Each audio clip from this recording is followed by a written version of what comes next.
이번 영상에서는 너무나 흔하고 누구나 한 번씩은 경험하는 긴장성 두통에 대해서 알려드리겠습니다. 긴장성 두통이 무엇인지, 왜 생기는지, 약을 먹어도 낫지 않으면 어떻게 해야 되는지에 대해서 하나씩 살펴보겠습니다. 긴장성 두통 환자분들이 흔히 호소하는 증상으로는 머리가 띵하거나 묵직하다, 또는 압박감이 있다, 조이는 것 같다, 목과 어깨도 짓누르는 느낌이 자주 있다, 눈도 침침하다, 그리고 어지러움증과 이명도 자주 생긴다 등이 있습니다. 그리고 오전보다는 오후에 피곤할 때 증상이 더 심해지는 경향도 있습니다. 아마 책상에 앉아서 공부나 일을 하는 경우가 대부분인 학생이나 직장인들에게서 목이나 허리 통증과 함께 긴장성 두통은 너무나 흔한 증상이 아닐까 생각합니다.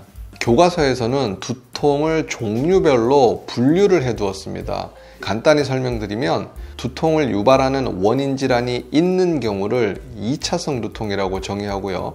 특별한 원인 질환이 없는 경우를 1차성 두통이라고 합니다. 2차성 두통의 경우에는 뇌가 원인이 되는 경우로는 뇌출혈이나 종양, 염증, 수두증, 뇌진탕 등에서의 두통이 있고요. 그리고 녹내장이나 초점장애, 축농증, 비염, 턱관절 문제나 일자목, 거북목 등의 경추 문제에 의한 두통이 있습니다. 반면에 원인 질환이 명확하지 않은 1차성 두통에는 오늘 말씀드리는 긴장성 두통과 편두통, 군발두통이 대표적입니다. 실제로 대부분의 두통은 1차성 두통이고요. 이 중에서도 긴장성 두통이 가장 유병률이 높고 흔한 두통이라고 보시면 될 것 같습니다. 저도 의과대학 학생 때나 심지어 전공의 수련 과정 때에도 이런 신경과 교과서상의 두통 분류에 대해서 배우면서 어떤 경우에는 어떤 검사를 하고 어떤 계열의 약을 쓰는지 등을 사실 맹목적으로 외우고 받아들였습니다. 그런데 실제 외래에서 두통 환자를 치료하다 보니까 이거는 책과 너무 다른 부분이 많고 책에 나온 대로 약을 써도 개선이 되지 않는 분들이 너무 많이 있는 걸 보면서 이게 도대체 왜 이런가 라는 고민을 정말 많이 했습니다. 오랜 고민과 여러 가지 시도 끝에 책에서는 배우지 못한 많은 것들을 환자분들을 통해서 배우고 알게 되었는데 오늘 이런 내용에 대해서 설명을 드리겠습니다. 사실 교과서에서 이야기하는 긴장성 두통은 어찌 보면 두통도 아닙니다. 컨디션이 좋지 않아서 머리가 띵하고 무겁다 정도의 수준이라고 보시면 될 것 같습니다. 그리고 굳이 병원에서 전문 의약품 처방이 아니더라도 약국에서 소염진통제나 근육통약 등을 먹으면 쉽게 개선이 되는 경우가 많기 때문에 굳이 자세히 설명을 드릴 필요까지도 없다고 생각을 합니다. 그런데 문제는 긴장성 두통이 만성화되는 경우에 일반 진통제로도 개선이 되지 않아서 전문의약품 중에서 더 강한 진통제나 편두통 약물 또는 항우울제, 신경안정제, 항경련제 등을 복용하고 있는데도 두통이 지속이 되고 일상생활에 지장이 많은 분들이 적지 않습니다. 분명히 교과서에는 긴장성 두통은 빈도는 높지만 강도가 세지 않고 약물로 잘 조절이 되는 두통이라고 했고 가는 병원마다 긴장성 두통이라고 진단을 해주는데 여러 가지 약물을 조합해서 먹어도 개선이 되지 않으니 정말 어떻게 해야 할지 난감해 하시는 분들이 생각보다 많은 것 같습니다.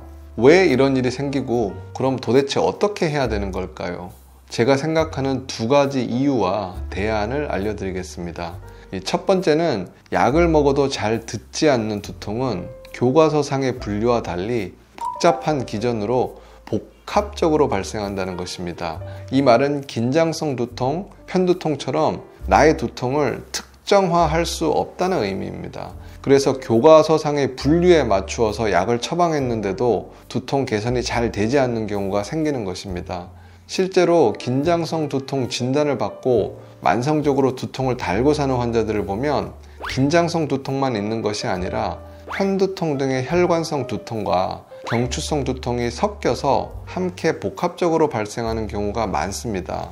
그렇다면 긴장성 두통에 흔히 처방하는 소염진통제와 근육이완제 그리고 편두통 약물인 혈관 수축제를 처방하면 되지 않느냐고 생각하실 수 있는데 물론 그렇게 하면 두통을 좀 가라앉힐 수는 있지만 여러 가지 약으로 인해서 약물 부작용은 제외하고서라도 내 몸에서 스스로 알아서 두통이나 통증을 조절하는 기전이 작동을 할 수 없게 되어서 어느 순간이 되면 이 약을 자꾸 추가해도 통증이 없어지지 않게 될 수 있습니다. 정리를 해보면 긴장성 두통으로 진단을 받고 약을 먹어도 개선이 되지 않는 경우에는 혈관성 두통이나 경추성 두통이 동반된 경우가 많다는 점을 염두에 주시면 좋을 것 같습니다. 두 번째는 긴장성 두통의 발생 기전은 두피나 목, 승모근 근육이 긴장이 돼서 생기는 거고요. 경추성 두통 또한 경추 부위의 근육, 근막, 인대, 힘줄의 긴장과 경직이 원인이 됩니다. 게다가 혈관성 두통 또한 혈관을 수축시키고 이완시키는 신경이 긴장되어서 발생하는 것인데, 이처럼 대부분의 두통은 긴장이 중요한 원인 중 하나입니다. 그리고 이러한 긴장을 유발하는 핵심적인 요소는 바로 교감신경의 항진입니다.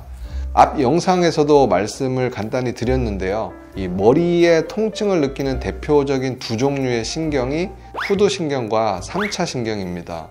이 신경들이 주변으로부터 물리적인 긴장이나 압박을 받거나 또는 신경 자체가 긴장이 되거나 흥분이 되거나 화학적인 압박에 의해서도 두통이 발생할 수 있습니다.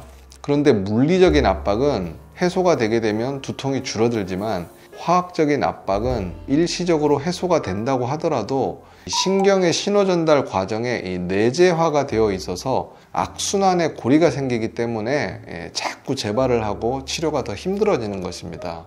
바로 교감신경의 항진이 이런 화학적인 압박의 중요한 원인이기 때문에 만성 긴장성 두통이 해결이 되지 않는 경우는 교감신경 항진이 해결이 되었는지 또는 교감신경 항진이 없는지 꼭 확인을 해봐야 한다는 의미입니다.